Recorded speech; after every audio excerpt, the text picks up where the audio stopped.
Selamat datang pada instalasi Simple Profile.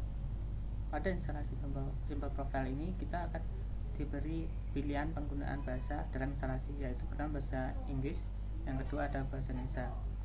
Sebagai contoh kita pilih yang bahasa Indonesia. Nah, pada domain ini, pada isian domain ini diisi alamat website kita, misalnya seperti google.com, www.mycompany.com, dan lain-lain.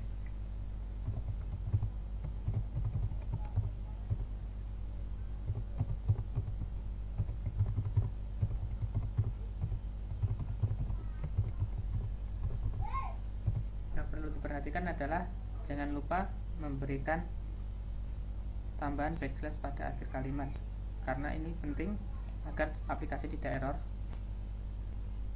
Kemudian untuk serial number ini, Anda akan mendapatkan serial number begitu Anda membeli produk. Serial number biasanya akan dikirim lewat email yang Anda masukkan. Kemudian untuk settingan berikutnya adalah alamat database. Saat Anda mendaftarkan diri ke suatu hosting dan domain, Anda akan mendapatkan alamat database. Nah, alamat database itu akan diisi di sini.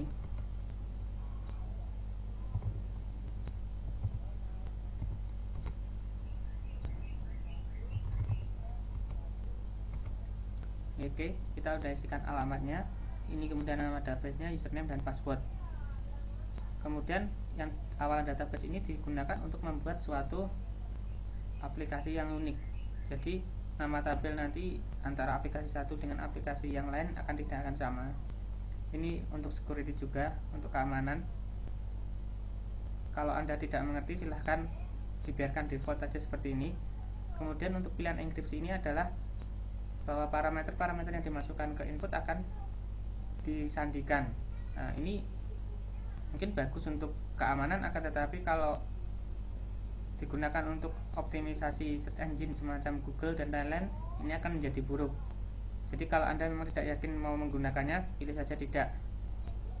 Untuk cek akses ini defaultnya adalah tidak. Fungsinya adalah kalau beberapa halaman Anda memerlukan password untuk bisa diakses.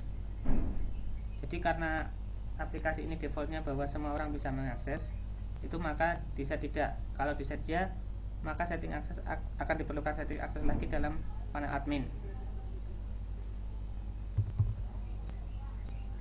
Kemudian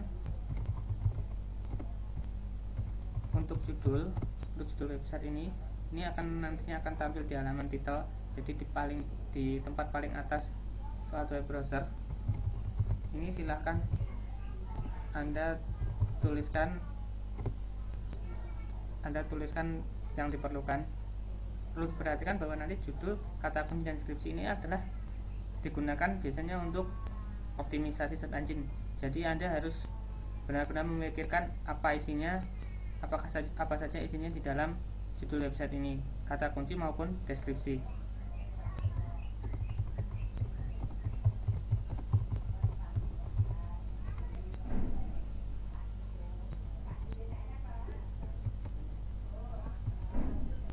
Oke, kemudian di sini ada pilihan bahasa front end sama administrator.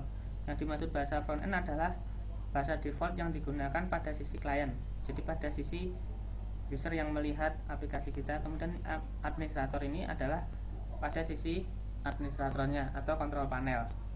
Seumpama kita pilih bahasa Indonesia. Oke. Kemudian yang perlu diingat adalah pilihan bahasa front end administrator ini kita harus ikutkan pada bahasa. Misalnya kita memilih bahasa Indonesia, maka di sini Indonesia harus diklik paling tidak.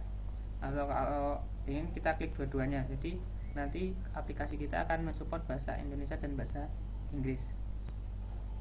Kemudian untuk email setting ini diperlukan kalau untuk beberapa kasus saja. Jadi tidak semuanya, terutama untuk mengirimkan email kepada pelanggan maupun administrator. Seumpama kita lupa password kita dan lain-lain.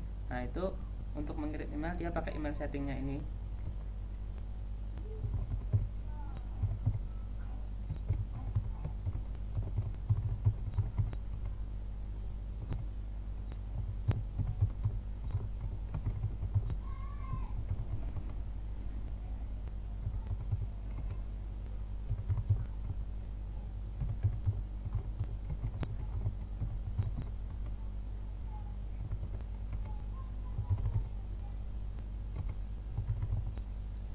untuk setting ini tergantung dari setting aplikasi yang Anda miliki. Jadi begitu Anda memiliki suatu website mendaftarkan suatu hosting, maka Anda akan mendapatkan juga email setting ini.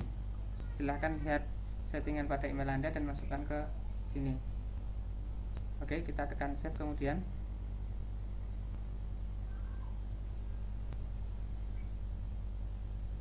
Oke, ini sudah instalasi sudah berhasil. Untuk melihat hasilnya kita klik ini.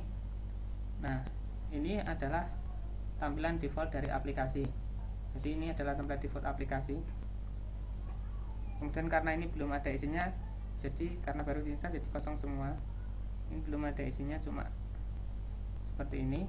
Kemudian di sini ada pilihan bahasa. Jadi kemarin karena kita install dua, yaitu bahasa Indonesia sama bahasa Inggris, maka di sini ada dua pilihan bahasa.